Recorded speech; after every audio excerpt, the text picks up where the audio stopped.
بسم الله والحمد لله والصلاة والسلام على رسول الله وعلى آله وصحبه وسلم. اللهم علمنا ما ينفعنا وانفعنا بما علمتنا وزدنا علما رب العالمين. اللهم أعنا على ذكرك وشكرك وحسن عبادتك. أما بعد, Ibn al-Qayyim now is moving to the latter stages of his answer. So he indicates this when he's by saying, وَنَخْتِمُ الْجَوَابَ بِفَصْلٍ. He says we're going to conclude the answer. The whole book is the answer, right? To the question. So, meaning we're going to conclude the book with what? بِفَصْلٍ, a chapter. مُتَعَلِّقٍ بِعِشْقِ الصِّوَرِ الصور وما فيه من المفاسد العاجلة والآجلة, related to the ishq of images, beautiful people. And ishq we described before, remember? And we said that ishq is this excessive, obsessive, exaggerated love. Right? Ishq is this excessive, obsessive, exaggerated love. Right? And that it is impermissible because it's a disease. It's an exaggerated type of love. It's a disease. It's not something that you yearn to get and aspire to have. It's something that you want to run away of, despite what you could hear in poetry or whatever language you are speaking where they use the word ishq. Lo, ishq is excessive and obsessive and extreme. And as we described before, it could reach the level of disbelief and shirk in Allah Azza wa Jalla, and Al-Qayyim will talk about this. So he says we want to talk about that. And why is he talking about it? Because he assumes, as we said before, as an educated guess, that that's what the questioner is talking about. The questioner in the beginning was talking about a sin that is addictive, that it's hard to wean yourself off. He says it's likely talking about that type of sin, that it is a very strong attachment you're unable to detach from. So that's why he was talking about, when I talked about it. And he went on to talk about the harms in it, that he says, al-ajila wal-ajila, immediate and delayed. The harms that are now and the harms that are be then.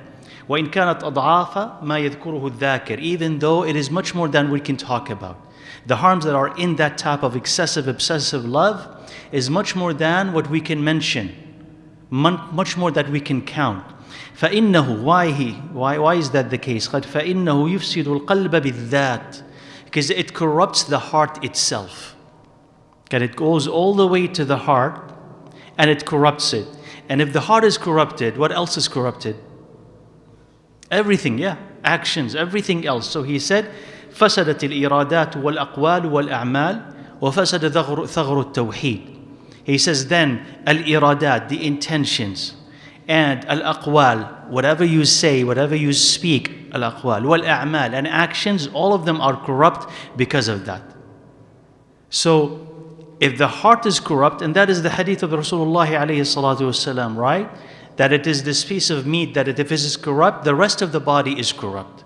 So he's saying ishq goes to the middle of the heart, corrupts it.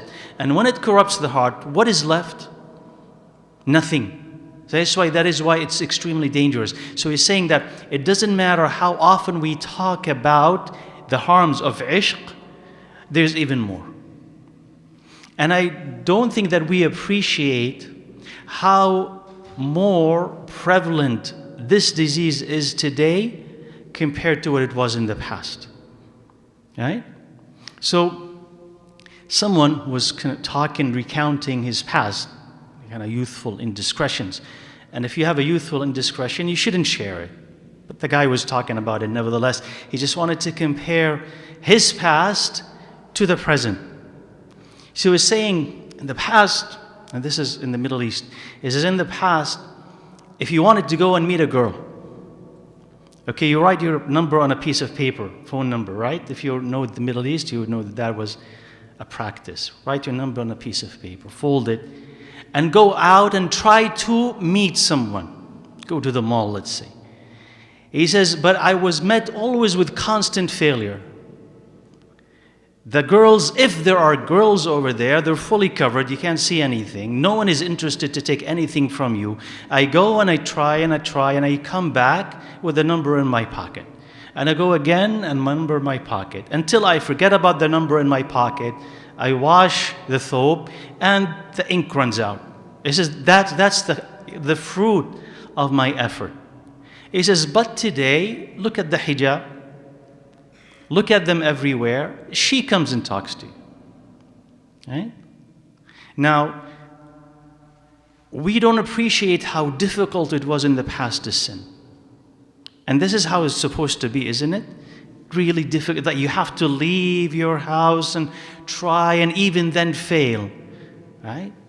But now you don't even have to leave your room to sin, right?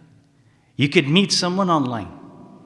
You could have all sort of things online. So about ishq al-suwar, loving those beautiful images, just think about how sophisticated makeup would have been at the time of Jahiliyyah or the time of early Islam or afterwards. How sophisticated is the makeup? How much did they have to hide your real appearance and make you look like an angel like we have today? The products, the sophistication, the colors. Think about the clothes and the high heels that transform you again into something out of this world. Did they have all of that then? It wasn't sophisticated. It was very, very simple. And then they didn't have filters, but we do. They didn't have internet, but we do. They can't enhance images, but we can. And these images are everywhere. So the infatuation with, the attachment to this beauty today is much more serious and harmful than it was in the past, right? And now in addition to this, you have AI. As if this was not enough, now you have AI. You have fictitious, artificial personalities that have accounts online, females, that do not exist, but they have followers and they have likes. What are you following and what are you liking? And none of that is real. But it just tells you how warped our minds have become as human beings, that this is not real, but you admire it and you follow it. And you say, wow, she's beautiful. What is that beauty over there? Somebody programmed it. So the prevalence of that sin, how easy it is and how immersed we are in sin is something that we do not recognize, because the more immersed you are in sin, the more detached you are from the truth, isn't it?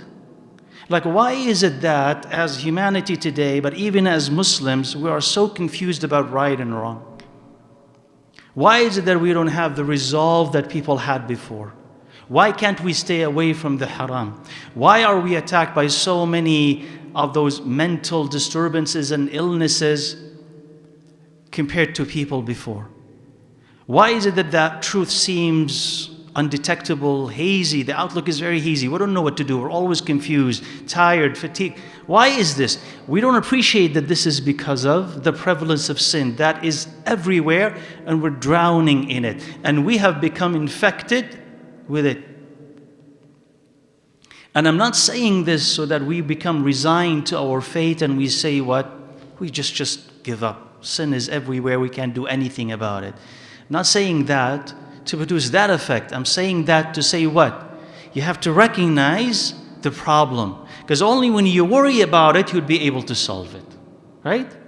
And this is like what Al-Hasan al-Basri, rahimahullah, said about hypocrisy. He says, only when you're afraid of it are you a believer. But if you feel secure about hypocrisy, then you are a hypocrite. Because it's in you, and you're not going to move it. You're not going to recover from it, because you're not really worried about it, right? So if we are worried about this ishq, that obsessive, compulsive, exaggerated love, we are worried about it, and many of these other sins, so we stay away from looking at these beautiful artificial or real images, it doesn't matter, and we guard our heart so that it does not get attached to them, then you have saved yourself.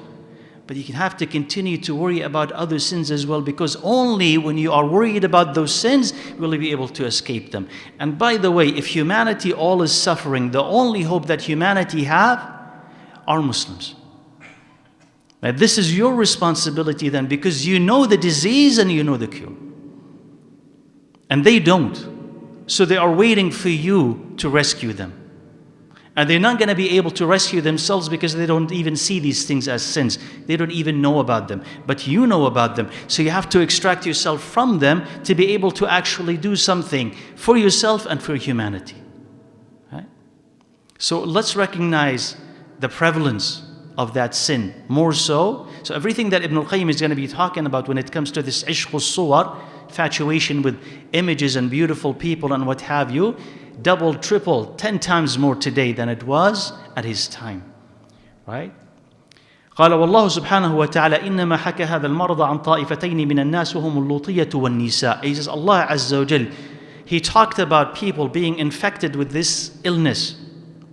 He called it illness. هذا المرض. So he said people infected with this illness. Allah described two people infected with that. He says the sodomites and women. And he's going to be talking about that. He says these two.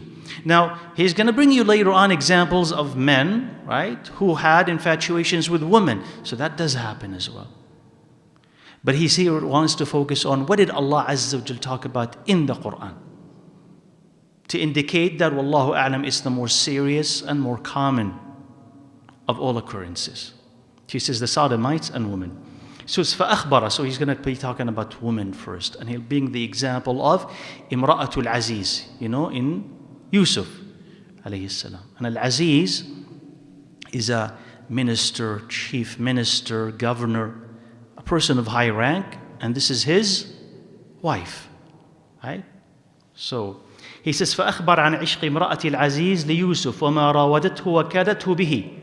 He says Allah Azza wa Jal told us about the ishq, how she had longed and wanted and loved Yusuf alayhi salam, and how she tried to seduce him and trick him, right, to commit that sin. وَأَخْبَرَ عَنِ الْحَالِ الَّتِي صَارَ إِلَيْهَا يُوسُف. And he's mentioned the outcome, the consequence of the condition of Yusuf alayhi salam, what he has reached ultimately. How? بِصَبْرِهِ وَعِفَّتِهِ وَتَقْوَاهِ. With his patience and with his chastity and with his taqwa. مَعَ أَنَّ الَّذِي ابْتُلِيَ بِهِ أَمْرٌ لَا يَصْبِرُ عَلَيْهِ إِلَّا مَنْ صَبَّرَهُ اللَّهِ. He says even though what he was afflicted with, tested with, is something that no one can withstand except if Allah helps you. Because he's going to tell you how difficult the test for Yusuf alayhi salam was. He says because that type of test is not common. And you'll not be able to survive it unless Allah Azza wa Jal aids you. قال فإن مواقعة الفعل بحسب قوة الداعي وزوال المانع. He says because committing a thing, it happens in accordance with the strength of attraction and the absence of obstacles. That is, for Yusuf alayhi salam, there is this thing that he was invited to do. He says any action, especially sin, but any action, you're going to do it when? He says if you're really attracted to it, plus no obstacles. If there are obstacles, of course they're going to stop you. The attraction is weak, of course you're not going to do it, right? He says, but if the attraction is strong and you have no obstacles, what is stopping you? Nothing. So he wants to show you why the attraction was very strong and there were no obstacles. And yet he did not comply, he did not follow. قال وذلك من وجوه. Now he wants to explain. And you're going to get from Ibn al-Qayyim rahimahullah a lot about human nature now. If you want to understand human nature, personality, even psychology, you're going to understand a lot from what Ibn al-Qayyim rahimahullah is talking about. He says, first of all, ما ركبه الله سبحانه في طبع الرجل من ميله إلى المرأة. He says what Allah Azza wa Jal had put naturally in men to be inclined, strongly inclined towards women. كما يميل العطشان إلى الماء والجائع إلى الطعام. He says as a thirsty person yearns to drink, or a hungry person yearns or needs to eat. He says that's the attraction, that's the need that men have for women. حتى إن كثيرا من الناس يصبر عن الطعام والشراب ولا يصبر عن النساء. He says to the extent that a lot of people can stay away from eating and drinking, but cannot stay away from women. He's saying the attraction is what? Stronger. Yeah, I can fast, I can stay away from food, I can eat whatever. but not away from women. He's saying that is a strong attraction. قال وهذا لا يذم إذا صادف حلا بل يحمد. He said this is not to be criticized if it's put in the halal. It's actually praiseworthy. This is praiseworthy. كما في كتاب الزهد. Now he's going to bring a hadith here. The first part of the hadith is authentic. The second part of the hadith is weak.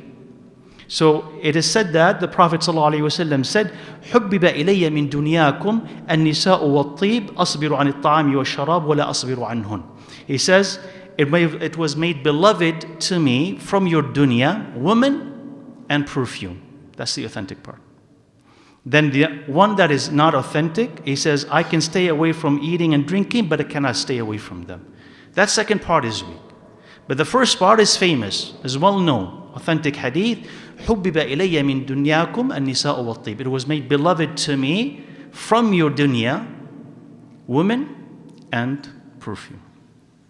The first reflection here that I want to emphasize, which is that he said, rahimahullah, he said, وَهَذَا لَا يُذَمُّ بَلْ يُحْمَدْ. Meaning attraction to women is not to be criticized, but it is praiseworthy if it's where? Halal. It's praiseworthy. Now this is going to require a bit of an kind of intellectual move or cultural move for you to actually embrace this. Because if I were to tell you, and I think this is embedded in the minds of a lot of us, what is your image of a pious person? You would say a pious person is one who is not interested in women. Like in the head of a lot of people, if not you, alhamdulillah, that's good. But in a lot of people, what is piety? He's not interested in women. Right? It's like, where does this come from? Because this affects you and affects how you deal with the opposite sex and affects how you look at previous Muslims. So where does this image come from? That the pious, the religious, are not interested in sex, are not interested in women. Well, it comes from various sources. It comes from philosophy, who had split the human into spirit and body. The body is bad, the spirit is good. So anything that is of a bodily urge is bad. So heaven to them is completely spiritual. The body has no place. So that's philosophy. Christians pick on that, right? That's what you have monks and monastic life, right? Deny the body, torture the body, because anything that is related to the body is dirty, unclean. Also it comes from the East as well. Eastern traditions also coincide. Whether you also think that you have to deny, torture the body. Hinduism, Buddhism, they do that. You have to torture the body, deny the body. Only when you kill the body, the spirit will survive. So in the mind of a lot of people, even in Muslims, they have absorbed the idea that to be righteous is to not be interested in women. But Ibn al-Qayyim, if you understand what he's saying here, he say, is this actually true? He says that would be deficiency. Right? Do you agree? That would be a deficiency. Because what did he say, alayhi salatu wasalam? He says, two things are made beloved to me from your dunya, women and perfume. Leave women aside for a second. Isn't loving perfume a sign of perfection? A sign of excellence? Like you're a person who likes good perfume. I'm not talking about exaggerations or overdoing it. But you like good smells, so you always put on a good smell. People always smell good from you. Isn't that a good thing? It's a sign of perfection, a sign of excellence. طيب. Eating and drinking. If you say, I can't eat and I cannot drink, what would we say about you? You're sick. Something is wrong with you, right? You're incomplete. But if you say, I can eat and I can drink, without exaggeration, but I can eat and I drink, what is that? You're healthy. You're healthy. And if you eat and you drink and you use that to help you do other great things, then what? Alhamdulillah, that's perfection. هذا كمال. This is what is called kamal. Otherwise, there's something missing from you. May Allah Azza wa Jal help you. May Allah Azza wa Jal help me if that's my case. But that's not perfection. So loving to be with women or loving intimacy in the halal is perfection. Missing it is a sign of deficiency. That's why he's saying, وَهَذَا لَا يُذَمُّ. That is, if the Prophet ﷺ loved women, هذا لا يذم. If a righteous person loved women, but he kept it all within the halal, هذا لا يذم. This is not to be criticized. Oh, look at him, he likes to marry. No, هذا لا يذم بل يحمد. As long as the person is, what? Doing it halal, right? And if he cannot, he stays away from the haram. But he says, Dada, la yudham. Because we want to be able to distinguish between what Islam is teaching you and what other people are teaching you. And not import that into Islam and say, oh, if he is righteous, I mean, he's not interested in women, even in a halal way. He says no. And because, by the way, to be interested in intimacy in a halal way completes you physically, right, psychologically. It just gives you comfort, gives you balance. Without it, there's something missing. And you could live without it, but something will be missing, right? And you just have to be patient with it. Now, the second reason why it was so difficult, the test of Yusuf alayhi salam, he says that he was young. قال وشهوة الشاب وحدته أقوى. He says, of course, the desire of young men is strongest. Right? So he had a strong desire. He says, أنه كان عزبا. He says he was a bachelor. He had no wife to take away some of that desire. So he had his full desire there. And he was young. So he was the most vulnerable because of his age. Right? And he has no wife. قال أنه كان في بلاد غربة يتأتى للغريب فيها من قضاء الوطر ما لا يتأتى له في وطنه وبين أهله ومعارفه. He says that he was in a strange land, right? It's not his land. See, he was in a strange land. And a stranger will be able to do in a strange land what he cannot do in his hometown amongst his family and friends. You agree, right? And this, by the way, also should teach us something, right? As long as you are living in your hometown, you have guardrails and protections. It could be habit, but you have it. What are those guardrails? That habit is one of them. Is that this is my mom and that's my dad and these are my cousins and this is my brother and I'm not going to do anything bad around them here. I'll be what? They'll find out. They'll find out. I'll be disgraced if that happens. And also part of habit is that I go out from here, I go here, I never go downtown, I never go here, I never go to that street. I know, I just don't, because it's just habit. It's not a new town for me to discover, I just don't. So when you're in your hometown, there's safety. Like what happens when you travel?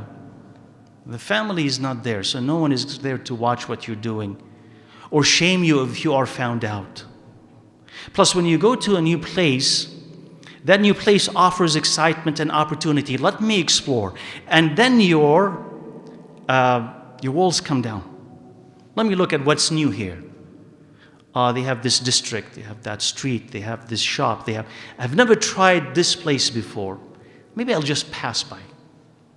Right? Maybe I'll just take a look. I'm not going to drink. I'm not going to eat anything over there. I'm just interested. I'm just curious.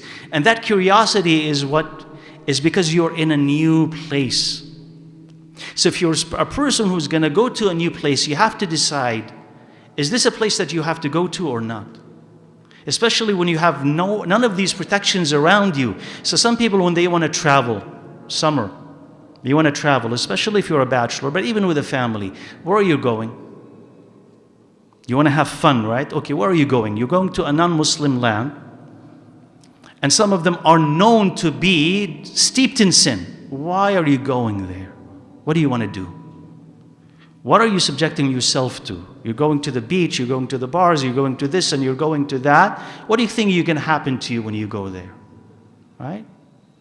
So if you want to protect yourself and you want to protect your family, you don't go to those places because you understand that you're not going to have the protection that you would have when you're home and you'll be more tempted. So you don't go. You go to a place when you will be safe or you don't travel. Or you take some people with you that you will keep you on the straight path.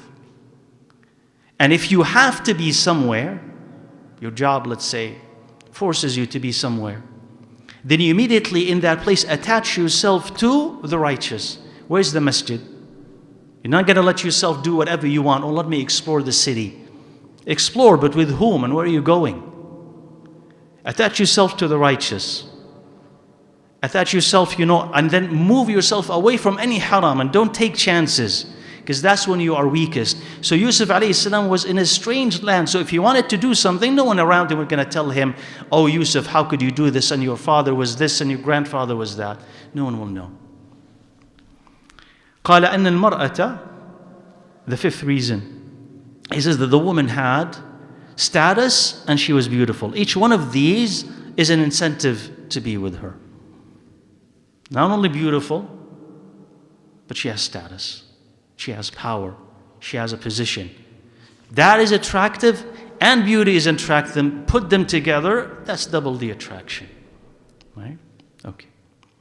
قال أنها غير ممتنعة ولا أبية فإن كثيرا من الناس يزيل رغبته في المرأة إباؤها وامتناعها لما يجد في نفسه من ذل الخضوع واستئال لها وكثير من الناس يزيده الإباء والامتناع إرادة وحبا. He's talking about personality. He says two types of personality, but he says for Imra'atul Aziz, the wife of Al-Aziz, she was not declining. She was not rebelling against his request. I mean, he was not pursuing her, she's pursuing him. Right? And he says a lot of people, if the woman declines their advances, they are not attracted to her anymore. He says there's a type of personality where if they pursue a woman and she declines, he says they lose their attraction to her because they don't want to be subjected, humiliated. They don't want to beg. So if I have to ask you, if I have to beg you, if I have to go after you, I lose interest in you. And he says, and there are some people, قَالَ يَزِيدُهُ الْإِبَاءُ, he says her rejection inflames his desire. Like the more that she says no, the more that he wants her. Right? So for some women, the more, if she says no, I don't want her. For some other personalities, the more that she says no, the more that he wants her. كما قال الشاعر وزادني كلفا في الحب أن منعت وأحب شيء إلى الإنسان ما منع. He says what had increased my obsession in love, that I was denied that love. She said no. And the most beloved thing to a human being is what they are denied. Right? That's a common human response, by the way. Right? That's how they sell things today. Okay, the concept of scarcity, and sometimes it's artificial scarcity. Like we're going to release a new product. Okay? Limited quantity. Why limited quantity? Right? It's studied, isn't it? Like this is how they sell iPhones in the beginning, by the way. Limited quantity in the beginning. Why is it limited quantity? Because they know that people are going to line up to buy the first batch of the phones. So limited quantity, increased demand. And there are some products, for instance, like handbags. Exclusivity is what sells it. You can't go to a shop and buy it. Right? You can't go to a shop. No, you don't get to a shop. You buy other products. I just know a little bit about these things, by the way. You guys may know a lot more. You just have to buy a lot of products related to this product. Not the handbag itself, related. You buy this, you buy this, you buy this, you buy that. And then they put you on a list. Now you're worthy to be on a list. And then you get invited to buy it. Right? So that increases what? The demand, the urge to have it because it's unique. And if I get it, nobody else, very few people have it. So the more that I'm denied, the more that I want it. So this is employed in economics today, right? He says this is a human nature. He says the more that a woman would say no to them, the more that they want to pursue. And for other people, if a woman says no to them, they just lose interest in her. He says personalities are different. So some of them, he explains this further. Some of them, their love for a woman, when she gives him what he wants from her, he loves her even more. Let's just talk about the halal, but it also could be the haram as well. Somebody is married to someone, he wants to be intimate with her. She is, She's okay with that. She gives it easily. She sleeps with him. She's intimate. He says he loves her more because of it. But if she continuously says, no, I don't want to, this and that, he loses interest in her. And he says, أخبرني بعض القضاة. Some of the judges have told me so, that he loses interest in his wife or what have you when she says no or she declines intimacy. He says, and the other one, the opposite, who love more when they are denied. فَيَشْتَدُّ شَوْقُهُ كُلَّمَا مُنِعَ. He becomes more obsessed whenever he is denied. قال ويحصل له من اللذة بالظفر نظير ما يحصل من اللذة بالظفر بالضد بعد امتناعه ونفاره. Meaning he gets as much joy winning this elusive prey as much as the joy of the desire itself. Meaning he wants to be intimate with this woman. She is rebellious and she doesn't want him. He pursues her. So he has two types of joy. The joy of the desire, the intimate desire, and winning that woman. Both of them. And he says, you see that, the case, where does he say this? واللذة بإدراك المسألة بعد استطعابها وشدة الحرص عليها. As if, for instance, some people, if they want to study something, if it's easy, they like it. If it's hard, they don't. Other people, it's the opposite. The more difficult it is, the more enticing it is. Because once they actually find out the answer, they feel the joy of conclusion, that I caught this and I found this. Right? And you find that, subhanAllah, a couple of comments about this, you find that in humans, when they get bored with what they have around them. So you have those people who, who go on safaris and they hunt rare endangered animals. Why do they travel so far to do this? Because they've hunted everything around them. It's not a challenge anymore. So where's the thrill of the pursuit? So I shot deers and I shot this and I shot that. It's done. What's left? It says you go and there's this rare animal that not everybody gets to shoot at, gets to kill, gets to get its head or stuff, but you can. So they travel and they pay a lot of money for this. It's the thrill of the pursuit. Right? So for Imra'atul Aziz, he did not have to humiliate himself and ask her. She's the one who humiliated herself and asked him and pursued him. And by the way, also before we leave this, a point of another reflection over here. Because of that thrill of the pursuit, I want you to understand that not everybody who is going to express interest in another is doing this, especially if that person is pious, which is the one who is being pursued. He's not always going to express interest in that person because they actually love them, but because of the pursuit itself. So if you're a man or you're a woman and you are chaste, and then you're pursued and you reject those advances. The other person, right, especially if they are not pious, they are used to sin, they will look at you and they say, that's a pursuit. That's someone that I want to get. That's the one I want to break. It's not just simply because they're in love with you. In your head, you may think they're in love with me. And they will, send you the best, roses and flowers and, sweet talks and what have you. But what is their interest? To break you. Right? And once they get you, they're done with you. So I want you to understand, if you're male or if you're female and you are pursued like that, don't necessarily take it as a sign of love or affection, something that is flattering. A person might actually be pursuing you to win and break that innocence of yours. And there are people who are interested, again, especially if they are wicked, in contaminating and breaking innocence. They don't dare see it. They don't want to see it. How dare you say you will not do this? How dare you say that you are better than me? You're going to be broken and you're going to be contaminated. And once you are done, he's done with that, he or she will discard you because you're done. There's nothing special about you anymore. So just keep that in mind. That's the thrill of the pursuit. قال أنها طلبت وأرادت. This is the seventh. قال that she is the one who requested this and wanted it and maneuvered to get it and did her best to achieve it. So he says she sufficed him the need to ask her to commit that sin. She is the one who are pursuing him.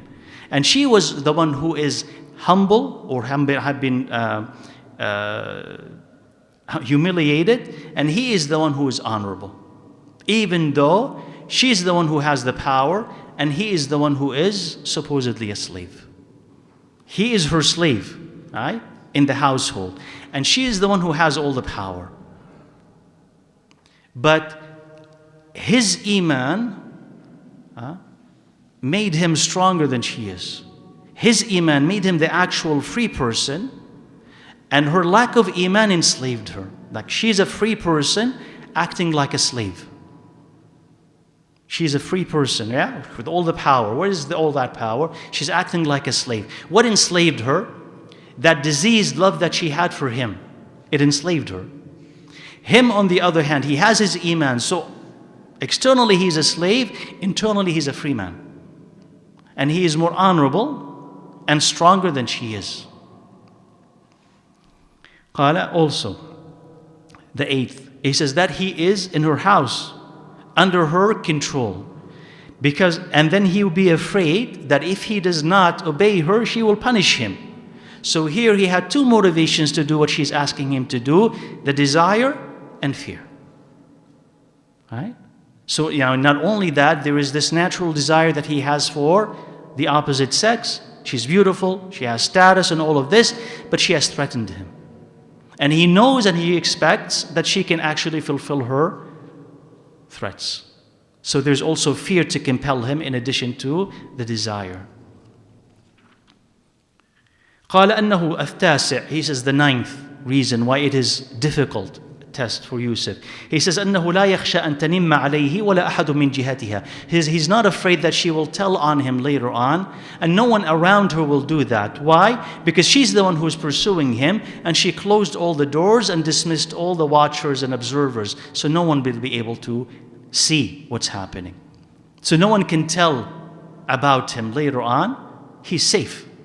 If it happens, it's going to be safe. قال أنه كان في الظاهر مملوكا لها في الدار بحيث يخرج ويحضر معها ولا ينكر عليه. He says that he's ostensibly, in appearance, he is the slave, and as a slave he can come inside the house, leave the house at any time, and no one will blame him for it. So if he wanted to do this and continue to do it, he will go undetected. Right? He will go undetected. So the path has been paved for him to do it. And he says, and also, and this is important, وَكَانَ الْأُنْسُ سَابِقًا عَلَى الطَّلَبِ وَهُوَ مِنْ أَقْوَى الدَّوَاعِ. He says, and familiarity preceded her request to commit that sin, and this is one of the greatest causes to commit that sin.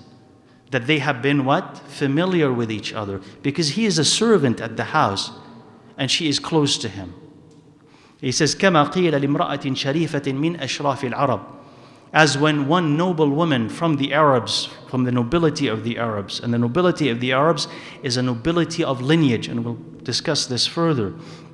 He says, what is the thing that made you commit zina? And in another narration of this, she committed zina with her slave. Right? She committed zina with her slave. He says, what made you commit zina? And you were part of the nobility. She said, قُرْبُ الْوِسَادِ وَطُولُ السَّوَادِ. He says, the proximity of the pillow and the long night. قد تعني قرب وساد الرجل من وسادتي وطول السواد بيننا. The proximity of the pillow and the long night. What does she mean by that? It's proximity. Okay? Proximity. قرب الوساد, meaning that we sleep close to each other. Not very far. Okay. And what else? طول السواد. He says it's a long night. What about the long night? You get to talk. You get to talk day after day, night after night, night after night. He says that when you become so familiar with someone, the barriers between you and them come down. And then it is easier for you to commit zina because of it. And there's a great lesson in that. You want to avoid zina, don't let the walls come down. Right? You don't let the walls come down, no matter where your situation is, at work, right? With some family, right? Neighbors, the masjid. Even in da'wah, sometimes, subhanAllah, the shaitan will attack you from where you do not know. You come to the masjid because you're trying to escape all the temptations outside. You engage in da'wah because you're trying to escape all the temptations and do something good. But that work brings you in proximity with other females, and you start to talk and you start to joke and then the walls come down, and then from where you do not expect, now you're in love with so and so, or maybe you've committed zina with so and so. Where did that come from? It didn't just happen all of a sudden. Absolutely not. Or at work, right? It didn't happen all of a sudden that so and so got in love with so and so, divorced his wife because of her, or betrayed her and he was unfaithful. It didn't happen all of a sudden. How did it happen? Familiar conversations, jokes, right?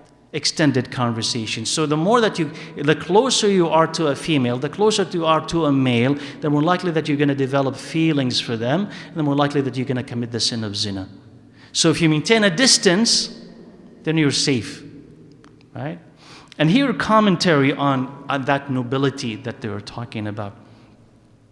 People before had integrity, okay, that we seem to be lacking today. We're talking even about people who are even maybe not Muslim, but they had some sort of integrity, right? Like when you're noble, and nobility, as I said, it doesn't mean that you have a lot of money, but lineage is nobility, like you inherit from your family. You know how you say, he comes from a good family? What does that mean? You've been raised well. So you inherit from that family how to act. That's nobility, integrity, right? And we seem to have lost that integrity, like globally. You don't see that.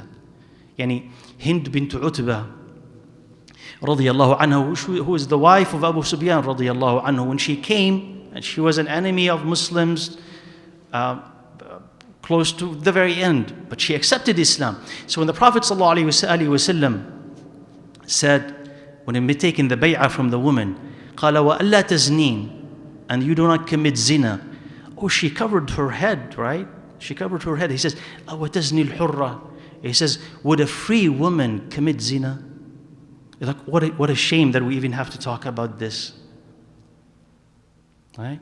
So why does she say it? Because it's unthinkable. It's not like they didn't have zina in Quraysh, but it wasn't a free woman.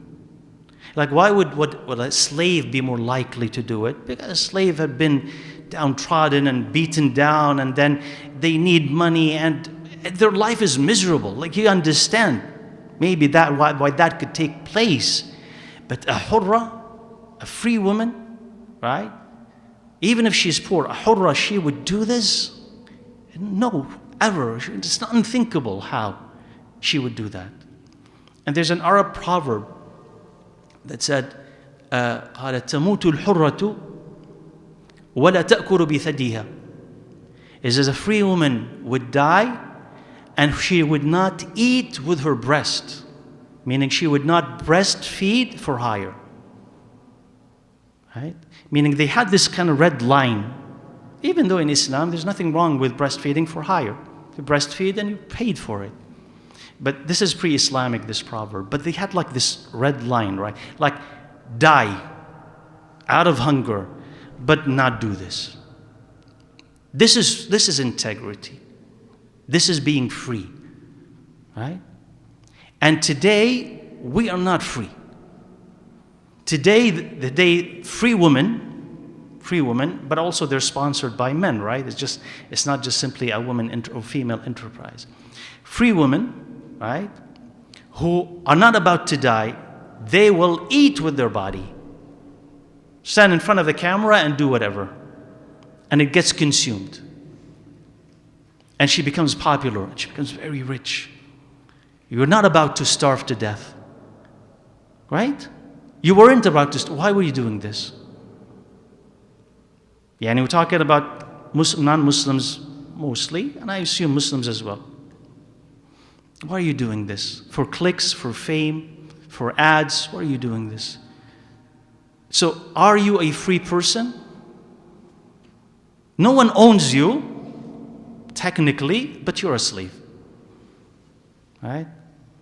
And a slave, right, even if someone owns him, but he has a free spirit, he's a free person. Doesn't matter technically if someone actually owns you or not. We are living in an age of slavery. We are slaves. We act like slaves, and this is not to demean the word slave. No, no, no. I'm saying that we're at the lowest of the low. Right? Lowest of the low. Most people and what we consume, what we see, what we produce is of that type. So imagine someone coming from a non-Muslim, pre-Islamic ethos, where he says, I'll die and I will not do this. Look at that integrity. Or, would a free woman commit zina? How impossible that is. To where now it's more common. From people who come sometimes from good families, and they have a lot of money, and they have this and have so much going to them. But on the inside, they're not free. They are slaves. Right? So, subhanAllah, who was in the story of Al-Aziz and Yusuf alayhi salam, who was the free among them and who was really the slave? Who was the one who had real power and who was the one who didn't?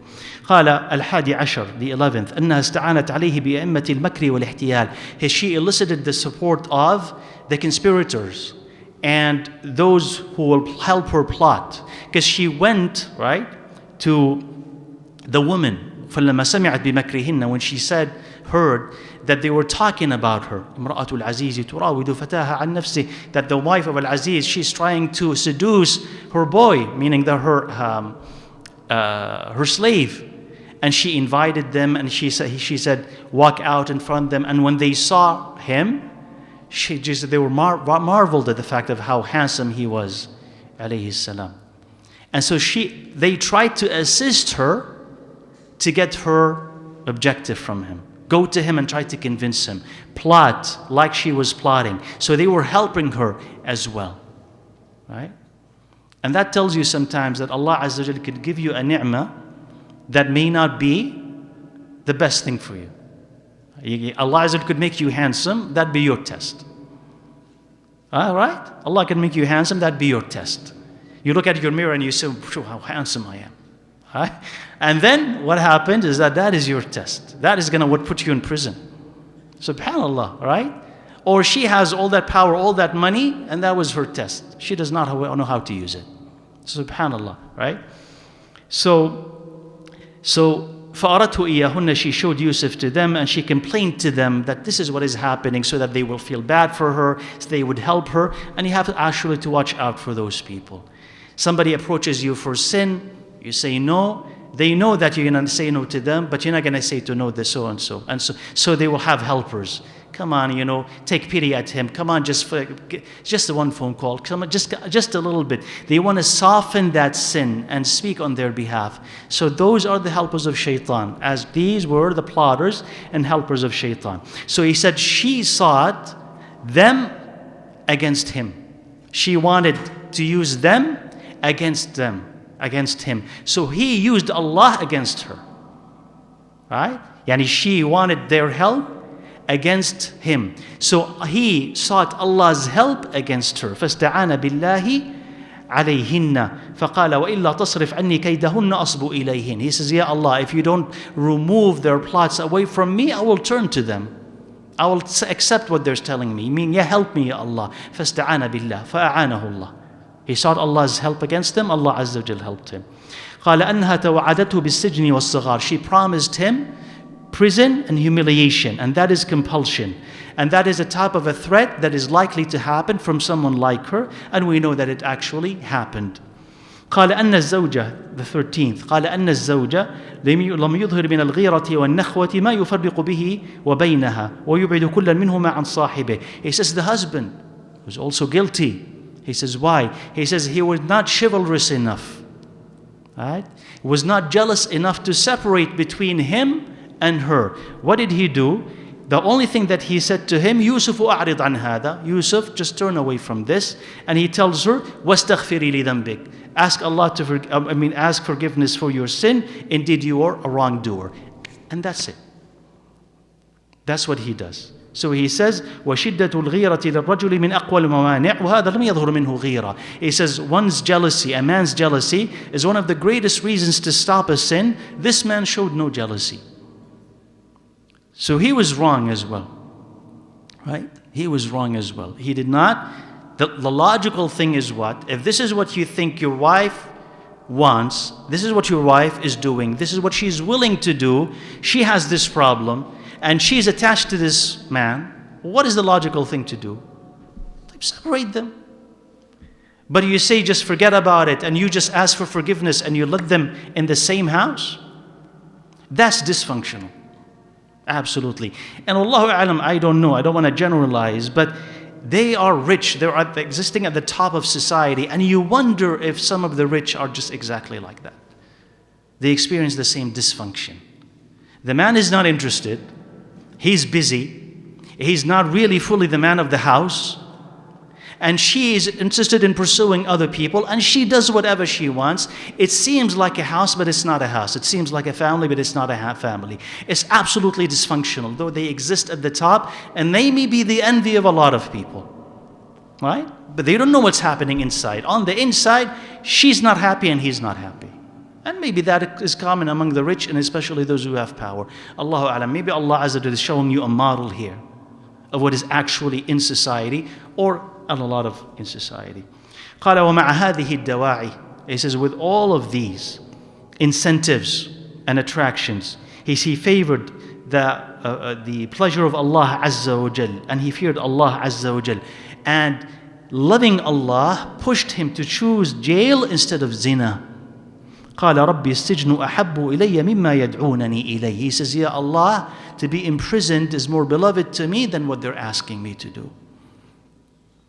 And again, Jazakallah khair, and again, this is something to marvel at. Because the jail at that time, the prison at that time, was not what you have today. It would be a picnic, right, compared to what we have today. Right? What do you expect, like in ancient Egypt? What do you expect a prison would look like? That would bring them like meals, and they would ask them, what do you want? And if he is sick, they will bring him a doctor. What do you think it's going to look like? Like a dungeon with no light, with little food to eat, with infected with this. People are just waiting to die. That's what it is. What do you think it's going to look like? And so he says, and he is not exaggerating when he said, as sijnu, I love to be in prison more than what they're asking me to do. Can you imagine it? Like if he were, and he would never, but if he were to comply with her request, you know what he would be able to get? Everything. He has a beautiful woman who worships him, like literally. It's not an exaggeration. She worships him. He can get whatever he wants. She has power. Her husband has power. He will have access to everything. He will have power. The best food, the best lodging, the best of everything. And he fulfills his desire, and he does not have any wife. And if he's calculating, he say, I could use this to build up my power, I'll be able to do this, I will overtake that, then I'll get with the moon that I want. It would be a whole scheme if he wanted to. No, none of it. Because this is polluted and destructive. He says, no, to be in prison is more beloved to me than that. You must love Allah Azza wa Jal really for you to be able to say this. Really give up all of that for the sake of Allah, not knowing if you go to prison, will you come out? As far as we know, there is no, except the dream that he had. The dream has to be fulfilled. But if you are going to favor this, not knowing whether you're going to come out from prison or not, you must love Allah Azza wa Jal. So he loved them, subhanahu wa ta'ala. قال وعلم, and this is important. He says وعلم, he knew that he cannot dismiss these advances on his own, and that Allah Azza wa Jal, if he does not protect him, right, and dismiss all of their plots, he will turn to them naturally, because this is the human nature, and he will be among the ignorant. قال وهذا من كمال معرفته بربه ونفسه, and this is because of how well he knew Allah Azza wa Jal and knew himself. Like on my own, وَإِلَّا تَصْرِفْ عَنِّي كَيْدَهُنَّ أَصْبُ إِلَيْهِنْ. If you don't protect me from their plots, I will turn to them. So he knows Allah very well, and he knows himself very well. And a lot of us exaggerate our own, power and abilities. Oh, I can't do this. I can resist temptation. I can resist the haram. You come very close to it. Yeah, I'm strong enough. If that's what you're thinking, you don't know yourself. Allah says, وَخُلِقَ الْإِنسَانُ ضَعِيفًا. Humans were created weak, and you'd say, I'm strong. And then you don't know yourself. You're deluded. You're deluded. And that delusion is going to destroy you. Yusuf alayhi salam knew he was not strong on his own. Because on his own he's weak. So who is making him strong? Who is the one who can make him strong? He says, Allah Azza wa Jal. He says, if you are with me, then I can resist them. So he solicited Allah's help and aid, and Allah helped him and aided him. And sometimes Allah's help and aid comes in ways that you may not like, but you will praise. That to be protected from them, he had to go where? To prison. Anybody likes this? But that is ultimately better for you. Like how Allah Azza wa Jalla sometimes, in order to protect you, He makes you sick. In order to protect you, He makes you poor. Maybe not forever, but periods in your life. In order to protect you, He takes this from you, just to wake you up, to tell you something was wrong, or to protect you from some harm. And when you don't see it, you complain. But Allah Azza wa Jalla is what? Protecting you, right? قال وفي هذه القصة من العبر والفوائد والحكم ما يزيد على ألف فائدة. He says in this story of Yusuf alayhi salam, of benefits and lessons and wisdom, what is more than 1,000 benefit, he's saying. And he's not exaggerating, right? He means it when he says there's more than 1,000 benefit, that if you read the story, you could extract it from it. He says, may Allah Azza wa Jal help us that we could write about that, a separate book. He did not. He says, وَالطَّائِفَةُ الثَّانِيَةِ. He says the other group that Allah Azza wa Jal described, that they have this ishq, he says they are the Sodomites. As Allah Azza wa Jal described them in the Quran when He said, وَجَاءَ أَهْلُ الْمَدِينَةِ يَسْتَبْشِرُونَ. The people of that city, they came rejoicing. قَالَ إِنَّ هَؤُلَاءِ ضَيْفِ فَلَا تَفْضَحُونَ. So Lut alayhi salam replies when they wanted to commit fahisha, sinful acts with his guests, he said, these are my guests, so do not disgrace me. Why did he say this? Because it's my job as their host to protect them and honor them. These are my guests. And again, that's something that we don't have as much of today. We've lost it because we're really isolated from each other. But before, and even Islamically, a guest has a right. So, how could you come into my house wanting to do this with my guests? Don't disgrace me like that. Don't shame me like that. Have respect for me and for my guests. وَاتَّقُوا اللَّهَ وَلَا تُخْزُونَ. And have fear of Allah Azza wa Jal, have taqwa of Allah, and do not disgrace me. قَالُوا أَوَلَمْ نَنْهَكَ عَنِ الْعَالَمِينَ. They said, did we not forbid you to host anyone? Did we not forbid you to shield anyone? Right? أَوَلَمْ نَنْهَكَ. قَالَ هَؤُلَاءِ بَنَاتِي إِن كُنْتُمْ فَاعِلِينَ. He said, these are my daughters.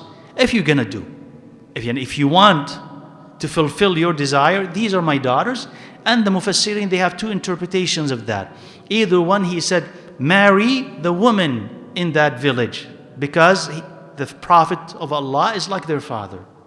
Marry the woman of the village. That is better for you than whatever you want to do. Sleep with men. Or banati, actual daughters. He says, marry my daughters. If you really want to, marry my daughters in halal. That's better to you than sleeping with men. So he could have meant this, could have meant that. Wallahu a'lam. Allah Azza wa Jal said, لَعَمْرُكَ إِنَّهُمْ لَفِي سَكْرَتِهِمْ يَعْمَهُونَ. He says, I swear by your life, O Muhammad alayhi salatu wasalam, they are drowning in their sakra, in their intoxication. They're not able to wake up. They want just one thing, and they are determined to get that one thing. And that is Ibn al-Qayyim rahimahullah. He said that is the type of ishq or obsessive longing for beauty. Because the angels, when they came down and they visited Lut alayhi salam, they were the most beautiful, most handsome. So there was this great attraction and test. Beautiful, so they ran to commit sin with them. So he said, Allah Azza wa Jal told us about those two groups. Each one of them had ishq, had this obsessive love for what Allah Azza wa Jal has forbidden for them, and they did not care whatever harm that love brought to them. And that is the devastating part of that love. Like love in general, and we talked about this before, it could be good or it could be bad. And when it's really bad, you're not going to care about the harm that it brings you. It can end up destroying your life. Right? Like we love a lot of things in our life that are not good for us. But when it becomes that intense, you could lose anything just for the possibility of getting it. So the people of Lut, they lost their lives. And Imra'atul Aziz, you know what happened to her. Eventually she was found out and she had to confess that sin in front of everybody. Right? So I think we'll stop here بإذن Azza wa Jalla to see if you have questions.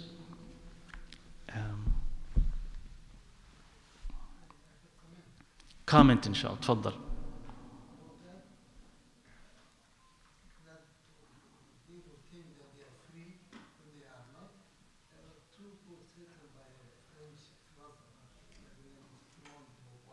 Beauvoir.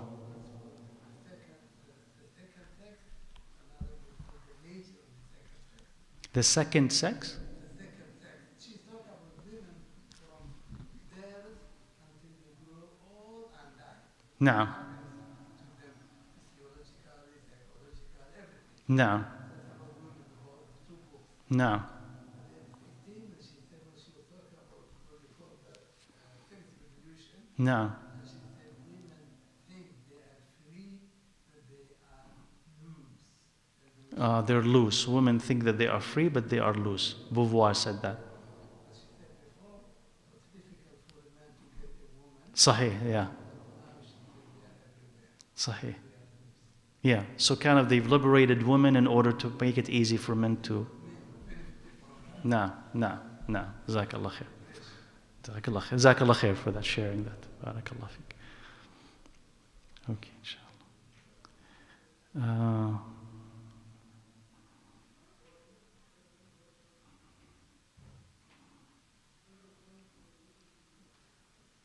Okay, so this is kind of related to what we talked about. He says, perhaps you can comment on this. I've noticed that people online within certain communities, from video games, movies, TV shows, etc., obsessively thirst over fictional characters, even if it's animated. They'll draw them, write and comment about them, write fan fiction, etc., and supposedly these characters are designed to be highly attractive, even if they're only animated.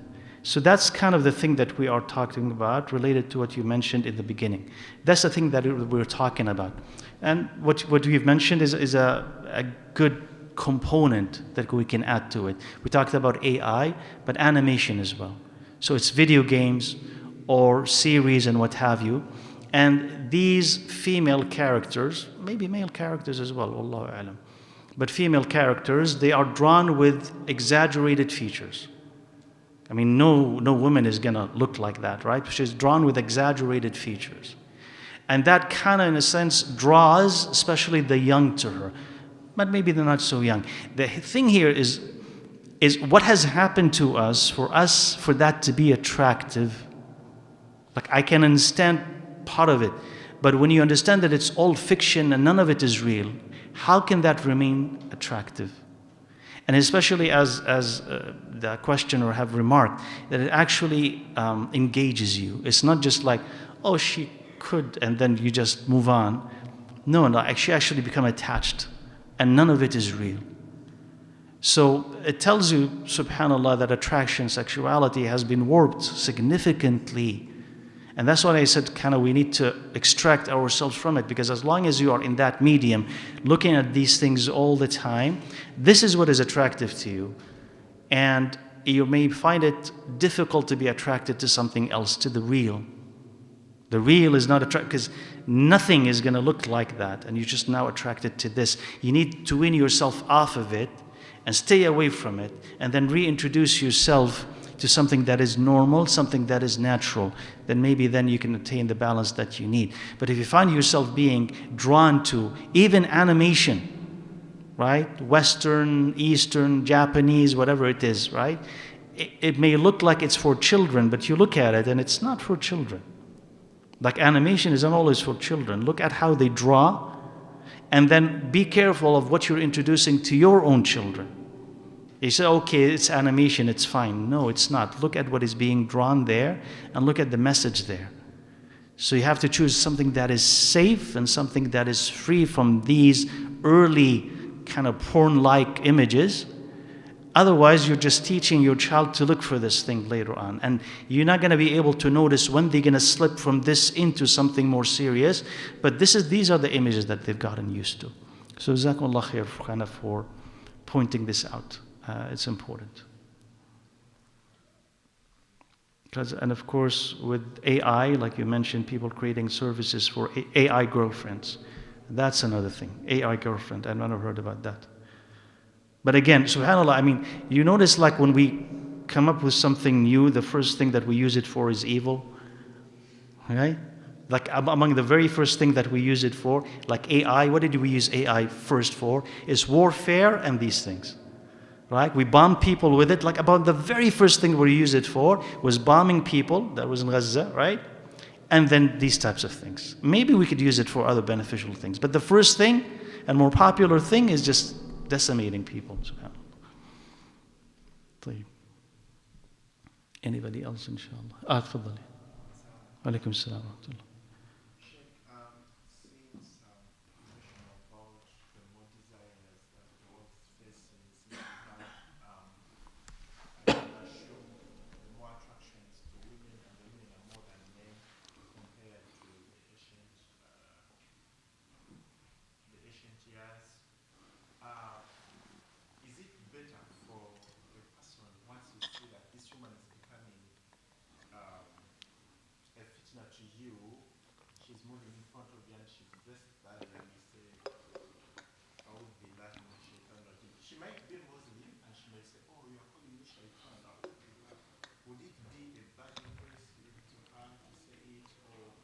Is it a bad thing if you see an attractive woman and you say "A'udhu billahi minash shaitanir rajim"? Is it a bad thing to say it because you say she may think that you mean that she is the shaitan? That "A'udhu billah" does not have to be audible, and she doesn't have to hear that, right? Because what you're asking is Allah to protect you from shaitan. You're not trying to rebuke her. You tell her, you are the shaitan. You're not trying to do that. You're trying to ask Allah to help you. So you could say it to yourself. You could say it in a way that you can hear it, but she doesn't hear it. And if she inadvertently, without you realizing, has heard it, and you say, "A'udhu billahi minash shaitanir rajim," you tell her, "I believe sincerely that you're not shaitan." Right? But shaitan is using whatever is happening here to mess with my brain. So I'm asking Allah Azza wa Jal to help me against the shaitan.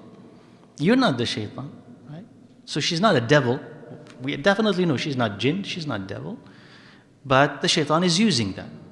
So this is what I'm trying to do in order not to offend, right? But it doesn't have to be loud enough for you to kind of alert her to the fact that you are saying it if she's going to be misinterpreted.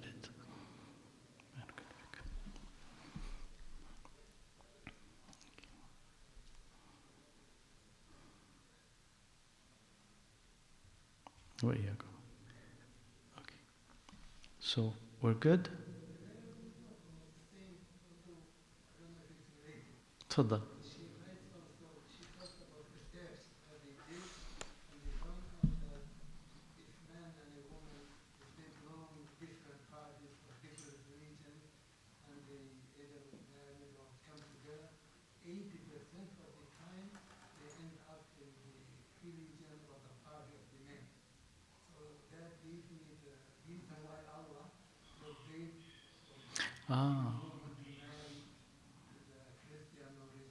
You see. No. So the brother is saying that there's some research you're saying that shows that long time ago. Oh, in that book that you mentioned? I see. Yeah. Hmm.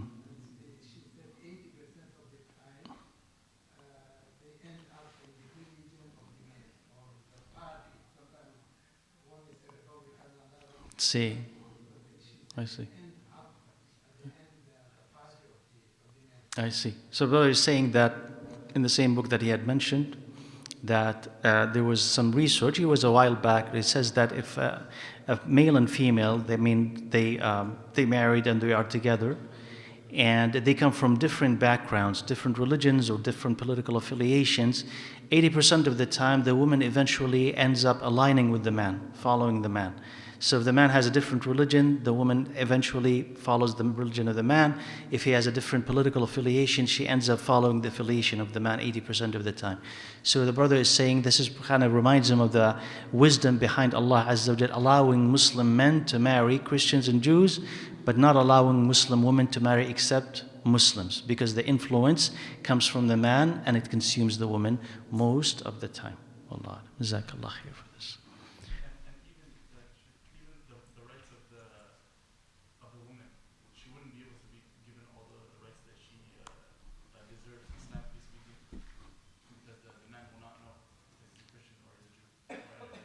Oh, okay. Because he is a different religion, who's Christian and Jewish, she will not be able to fulfill all the rights that are due to the husband.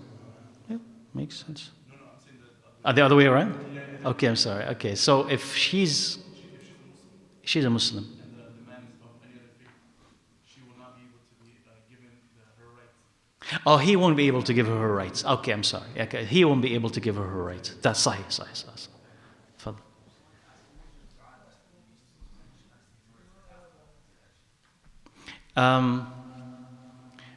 This is the one. وَإِلَّا تَصْرِفْ عَنِّي كَيْدَهُنَّ أَصْبُ إِلَيْهِنَّ وَأَكُنْ مِنَ الْجَاهِلِينَ وَقَالَ رَبِّ السِّجْنُ أَحَبُّ إِلَيَّ مِمَّا يَدْعُونَنِي إِلَيْهِ. So, and that's actually a good question. It says, why is it that Allah Azza wa Jal has saved Yusuf? Go back to those ayahs and look at all the instances and what Allah Azza wa Jal, why Allah saved him and what did he say for Allah Azza wa Jal to save him. So Allah Azza wa Jal says, كَذَلِكَ لِنَصْرِفَ عَنْهُ السُّوءَ وَالْفَحْشَاءَ إِنَّهُ مِنْ عِبَادِنَا الْمُخْلَصِينَ.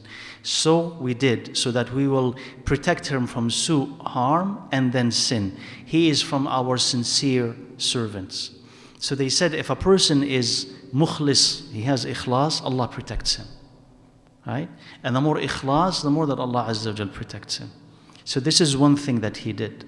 Another thing that he did, if you want to kind of the totality of it, it's not just dua, but the totality of it, is that when he, in the beginning, وَلَقَدْ هَمَّتْ بِهِ وَهَمَّ بِهَا لَوْلَا أَن رَأَى بُرْهَانَ رَبِّهِ. She was about kind of to engage in that act, and he would have instead, except that he had seen Allah's proofs. They see Allah's proofs is that the knowledge that he had about Allah Azza wa Jal, all the knowledge that he had about Allah Azza wa Jal, and that the evil consequences of doing that stopped him. Also, قال معاذ ربي إنه أحسن مثواي. He says, أعوذ بالله إنه ربي, mean he is my Rabb, أحسن مثواي. He had favored me and he took care of me. So first, whenever you see a sin, you say أعوذ بالله, like the brother was saying. You see أعوذ بالله. And then remember the favors. Either Rabbi, Allah Azza wa Jal, he means that, or your husband. He was good to me, how could I betray him like that? So remembering the ni'mas of Allah Azza wa Jal so that you don't go against them. قال واستبق الباب. He ran away. So أعوذ بالله, and then he has this knowledge. This is, we're not going to go against, whoever who was good to me, and he ran away. So he says when something like that happens or anything, you don't stay, you run away from it. And then the dua that he made to Allah Azza wa Jal, right, that I've just mentioned, all of these combined kind of rescued him from it. تفضل.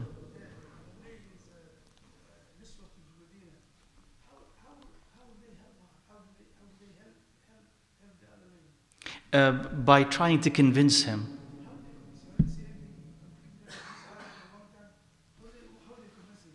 Because after the Wallahu a'lam, قال وإلا تصرف عني كيدهن أصب إليهن. So there's كيدهن.